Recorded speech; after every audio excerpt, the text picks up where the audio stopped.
Here I have VIVO Y36, and today I'm going to show you how to perform factory reset operation on this device. So first let's open settings,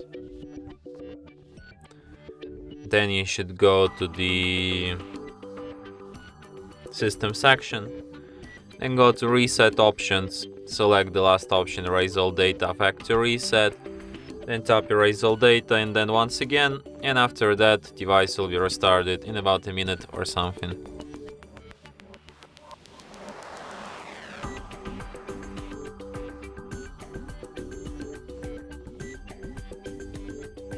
And that's it. Thanks for watching. If you find this tutorial useful, don't forget to hit that like button and subscribe to our channel.